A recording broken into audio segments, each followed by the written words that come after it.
আসসালামু আলাইকুম, welcome to ফারিয়াস blog ভিডি।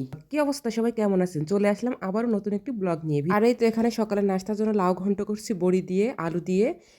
আর এই তো দুপুরের রান্নার জন্য আমি সবজি কেটে রেখেছি, টমেটো, আলু আর পেঁয়াজকলি দিয়ে ছোটো মাছ চচ্চড়ি করলে ভালোই লাগে। পেঁয়াজকলি দিয়ে যে কোনো মাছ রান্না করলে আমার কাছে খুব ভালো লাগে। আর এটা হচ্ছে কাকচি মাছ গরমেই বেশি ভালো লাগে, শীতে খুব একটা ভালো লাগে না।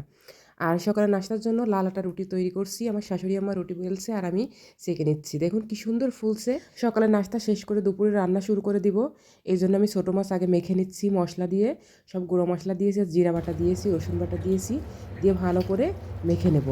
আর চচ্চড়ি তরকারিটা হচ্ছে মাখনের মধ্যেই টেস্ট আসে, খুব ভালো করে মেখে নিতে হবে। আর এই তো কাকসি মাছ আমি আগে থেকে ধুয়ে ভালো করে পরিষ্কার করে রেখেছিলাম। মাছগুলো এবার দিয়ে দিব, একটু নেড়ে চেড়ে নিয়ে আলতো হাতে এবার ঝোলের জন্য হালকা করে পানি দিয়ে দিব। আর এইখানে আমি রান্না করব দেশি মুরগির ডিম দিয়ে দেশি গোল আলু, লাল লাল যে আলুটা হয় না দেশি, ওইটা।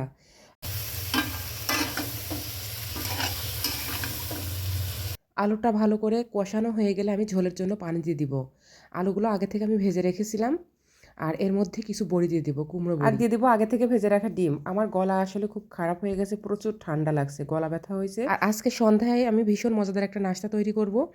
আমি চিকেনটা ম্যারিনেট করে রাখবো, সব গুঁড়া মশলা দিয়ে, টক দই দিয়ে, স্বাদ মতো লবণ দিয়ে, সব কিছু মশলা দিয়ে মেখে রেখেছি। এবার আমি একটা প্যানে দিয়ে দিব সয়াবিন তেল, আপনারা চাইলে বাটারও দিতে পারেন। দিয়ে তেলটা গরম হয়ে গেলে আমি দিয়ে দিব ম্যারিনেট করা চিকেনগুলো। চিকেনটা ভালোভাবে ভাজা হয়ে গেলে এবার আমি চিকেনটা এক সাইড করে দিয়ে একটু বাটার দিয়ে দিব। বাটারের মধ্যে দিয়ে দিব আমি পেঁয়াজ, আগে থেকে পেঁয়াজ কেটে রেখেছিলাম। পেঁয়াজগুলো একটু ভালো করে নেড়ে ছেড়ে দিয়ে দিব হালকা পরিমাণে লবণ।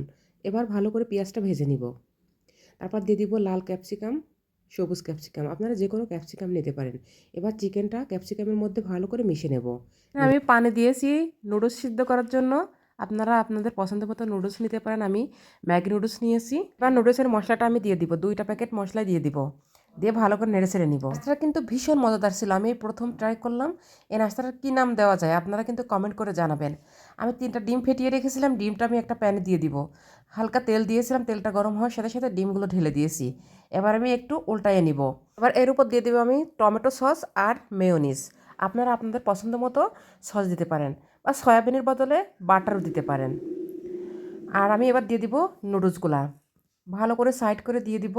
এরপর দিয়ে দিব আগে থেকে ভেজে রাখা চিকেন আর ক্যাপসিকাম। এবার এর মধ্যে দিয়ে দেবো আমি চিজ, আপনারা মোজারেলা চিজও দিতে পারেন। আপনারা আপনাদের পছন্দ অনুযায়ী চিজের পরিমাণটা বাড়িয়ে কমিয়ে দিতে পারেন, চিজটা অপশনাল, মন না চাইলে দিবেন না। এবার একটু ঢাকা দিয়ে রাখবো। আর এই তো এটা পারফেক্টলি কুক হয়ে গেছে। এটা কিন্তু দেখতে যেমন, খেতে দ্বিগুণ স্বাদ। একবার হলেও ট্রাই করবেন। ভিডিওটি ভালো লাগলে লাইক, কমেন্ট, শেয়ার দিয়ে পাশে থাকবেন। সাবস্ক্রাইব করতে কিন্তু কেউ ভুলবেন না। আজকের মতো এখানেই শেষ করছি। আল্লাহ হাফেজ, সবাই ভালো থাকবেন, সুস্থ থাকবেন।